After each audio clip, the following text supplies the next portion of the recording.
Hello friends, வணக்கம். வாங்க இன்னைக்கு நம்ம வீடியோவில் சூப்பரான ஒரு பிரேக்ஃபாஸ்ட் ரெசிபி வெண்பொங்கல் ஈஸியாக நல்லா டேஸ்டியாக எப்படி பண்ணுறதுன்னு பார்க்கலாம். சக்கரை பொங்கல், வெண்பொங்கல் எதுவாக இருந்தாலும் நம்ம பாசிப்பருப்பு கொஞ்சம் அதிகமாக சேர்க்கணும். அப்போ தான் டேஸ்ட் நல்லாயிருக்கும். இந்த மெத்தடில் ட்ரை பண்ணி பாருங்கள். பொங்கல் நல்லா சாஃப்டாக டேஸ்டியாக சூப்பராக இருக்கும். இப்போ நம்ம இதை எப்படி பண்ணுறதுன்னு பார்க்கலாம்.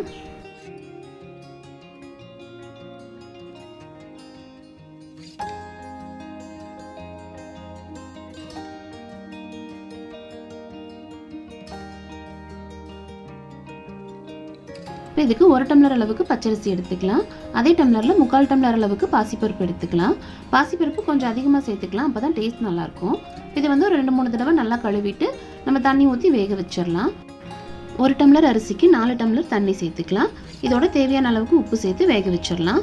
அரிசியும் பருப்பும் ஊற வைக்க வேண்டியதில்லை, ஏன்னா இது நம்ம வெந்ததுக்கப்புறம் மசிச்சு விட தான் போகிறோம். இது எல்லாத்தையும் நல்லா ஒரு தடவை கலந்து விட்டுட்டு 4-5 விசிலுக்கு வேக வச்சிடலாம். இப்போ பொங்கல் தாளிக்கிறதுக்கு 1 ஸ்பூன் சீரகம், 1 ஸ்பூன் மிளகு எடுத்துக்கலாம். அதோட கொஞ்சமாக கருவேப்பிலை, கொஞ்சமாக இஞ்சி எடுத்துக்கலாம். தேவையான அளவுக்கு முந்திரி பருப்பு எடுத்துக்கலாம். இப்போ விசில் வந்து ஸ்டீம் எல்லாம் போயிருச்சு. அரிசியும் பருப்பும் நல்லா வெந்துருச்சு. இப்போ இது வந்து ஒரு கரண்டி வச்சு நம்ம நல்லா மசிச்சு விட்டுடலாம். இது வந்து ரொம்ப குழச்சிடக்கூடாது, அப்புறம் வந்து களி மாதிரி ஆயிரும்.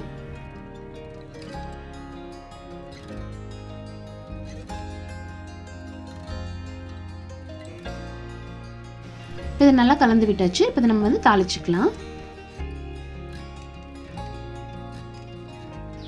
இப்போ தாளிக்கிறதுக்கு 2 ஸ்பூன் நெய் சேர்த்துக்கலாம். அதோட 2 ஸ்பூன் எண்ணெய் சேர்த்து சூடு பண்ணிக்கலாம். ஃபுல்லாகவே நெய்யில் தாளிக்கிறதுனால தாளிச்சிக்கலாம், ஆனால் அது கொஞ்சம் திகட்டுற மாதிரி இருக்கும். அதனால நான் எண்ணெய் ரெண்டும் சேர்ந்து எடுத்திருக்கேன். இது நல்லா சூடானதும் சீரகம், மிளகு சேர்த்து அதோட முந்திரி பருப்பையும் சேர்த்து நல்லா ப்ரௌன் ஆக வரைக்கும் வதக்கிடலாம். இப்போ இஞ்சியை சேர்த்துட்டு அதில் 1/4 ஸ்பூன் அளவுக்கு பெருங்காயத்தூள் சேர்த்துக்கலாம். நல்லா வாசனையாக இருக்கும். இதிலேயே கருவேப்பிலை சேர்த்து நல்ல வாசம் வர வரைக்கும் வதக்கிடலாம். இப்போ இந்த அளவுக்கு நல்லா வதங்கினதும் இதை நம்ம வந்து பொங்கலில் சேர்த்துடலாம்.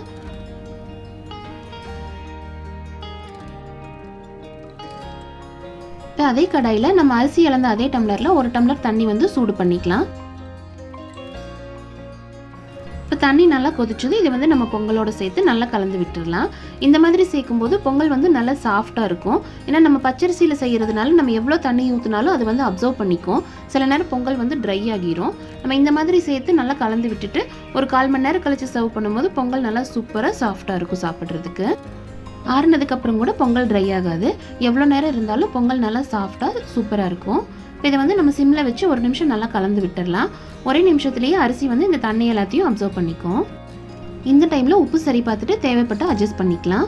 அவ்வளோதான், பாருங்கள், தண்ணி எல்லாத்தையும் அப்சர்வ் பண்ணிருச்சு. சூப்பராக ரெடி ஆயிருச்சு பொங்கல். இது உடனே சர்வ் பண்ணுறதை விட மூடி வச்சுட்டு ஒரு 1/4 மணி நேரம் கழித்து சர்வ் பண்ணலாம். டேஸ்ட் ரொம்ப சூப்பராக இருக்கும். இப்போ நம்ம இது சாம்பார் தேங்காய் சட்னியோடு சர்வ் பண்ணிடலாம். இந்த சாம்பார் சட்னி ரெசிபி எல்லாமே ஆல்ரெடி நம்ம வீடியோவில் ஷேர் பண்ணியிருக்கோம். லிங்க் டிஸ்கிரிப்ஷனில் கொடுத்துருக்கேன், செக் பண்ணி பாருங்கள். கண்டிப்பாக இதே மெத்தடில் ட்ரை பண்ணி பாருங்கள். பொங்கல் நல்லா சூப்பராக சாஃப்டாக வரும். செஞ்சு பார்த்துட்டு எப்படி இருந்துச்சுன்ட்டு கமெண்ட்டில் சொல்லுங்கள். இந்த வீடியோ பிடிச்சிருந்தா லைக் பண்ணுங்கள், உங்கள் ஃப்ரெண்ட்ஸ் அண்ட் ஃபேமிலிக்கு ஷேர் பண்ணுங்கள். மறக்காமல் நம்ம சேனலை சப்ஸ்கிரைப் பண்ணுங்கள். தேங்க்யூ.